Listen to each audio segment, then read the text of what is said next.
नमस्कार, मैं राजेश रंजन कुमार, ग्राम भागवतपुर, पोस्ट थाना करजा, ज़िला मुजफ्फरपुर, प्रखंड मड़वन, ज़िला मुजफ्फरपुर का एक किसान हूँ। और मैं सब्जी का खेती, धान का खेती और गेहूं का खेती भी करता हूँ। और मैं आत्मा से जुड़ करके आत्मा का समूह बनाया, डॉक्टर सत्यनारायण भट्ट कृषक हित समूह, जो पिछले कई वर्षों से लगातार चल रहा है। इस कार्यक्रम को सबसे आगे बढ़ाने में, सहयोग करने में हमारे प्रखंड के जो बीटीएम साहब हैं और पीडी आत्मा हैं, वो बहुत किसान को मैंने समझाते हैं और इच्छुक किसान को जिला के अंदर, जिला से बाहर, राज्य के बाहर प्रशिक्षण के लिए इच्छुक किसान को भेजते हैं। जो किसान इच्छुक हैं वो नए नए तरीके सीख कर आते हैं और नए नए तरीके से खेती करना चाहते हैं और कर रहे हैं। मैं भी कर रहा हूं और दूसरे किसान को बताता हूं।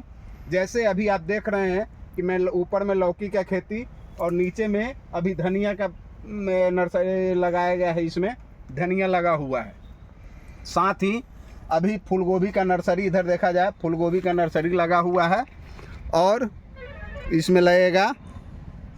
उसके बाद आप देख लीजिए, इधर झिगुनी भी लगा हुआ है, इस साइड में, उस साइड में झिगुनी भी लगा हुआ है। और मैं इस खेत को जैविक तरीके से करता हूँ। इस खेत को मैं जैविक तरीके से करता हूँ और बाज़ार में इसका मूल्य अधिक मिलता है। इसका मूल्य अधिक मिलता है, साथ ही लागत भी कम होता है। इसमें आत्मा के द्वारा, मेरे प्रयास से, मेरे गांव के किसान के प्रयास से मेरा गांव भागवतपुर जो है जैविक ग्राम घोषित हुआ 2019 में, और आज तक उसका लाभ हमारे गांव के किसान उठा रहे हैं।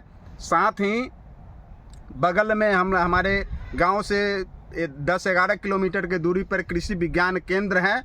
वहां भी आत्मा के द्वारा भेज करके प्रशिक्षण कई बार कराया गया है और वहां से भी लाभ मिलता है। वहां के वैज्ञानिक भी आते हैं, वैज्ञानिक सलाह देते हैं और वहां पर जैविक खाद उत्पादन का और जैविक खेती के बारे में भी बहुत अच्छी तरीके से बताया जाता है। और आपको कह दें कि अभी कुछ देर पहले, कुछ घंटा पहले राज्य स्तर की टीम आई हुई थी हमारे गांव में, जो डीएसआर से धान की खेती हुई है उसको देखने के लिए। और मैं कृषि विज्ञान केंद्र के माध्यम से पूसा डॉक्टर राजेंद्र प्रसाद कृषि सेंट्रल यूनिवर्सिटी से मुझे 2020 में इनोवेटिव पुरस्कार मिला है। उसके बाद में आत्मा के द्वारा भी कई बार भेजा गया है पुरस्कार के लिए मुझे। पटना से, बामेती से, प्रभात खबर, ये देहात जो एक कंबाइंड लगा था, उससे भी मुझे पुरस्कार मिला है। दैनिक भास्कर के द्वारा जैविक कृषक के रूप में मुझे पुरस्कार मिला है और बहुत सारा पुरस्कार मिला है।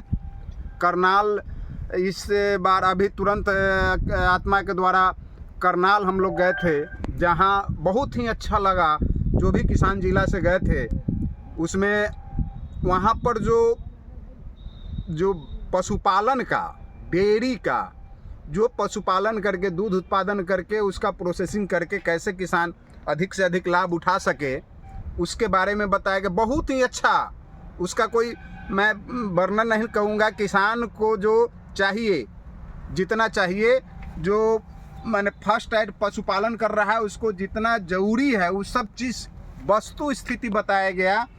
नए नए कैसे आप ब्रीड तैयार कर सकते हैं अपने से, किसान स्वयं से वैज्ञानिक पर या यूनिवर्सिटी पर आश्रित न होकर किसान नया ब्रीड कैसे स्वयं से तैयार कर सकता है, उसके बारे में भी बताया गया, जो बहुत अच्छा लगा। मैं पशुपालन भी करता हूँ।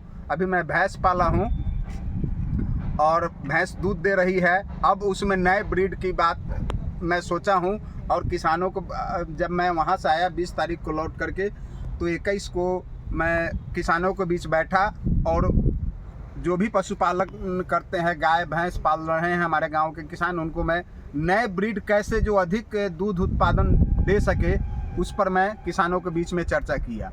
साथ ही उसका वेस्ट जो गोबर है उससे वर्मी कंपोस्ट पहले से तैयार कर रहे हैं किसान, और आज मैं उनको बताया कि उससे और अधिक बायोगैस तैयार करके कैसे उससे और चीज़ मैंने घर का चूल्हा भी जला सकता हूँ वगैरह, इस पर मैं वहाँ बताया गया, उस पर हम लोग चर्चा किए। धन्यवाद। मैं राजेश रंजन कुमार भागवत।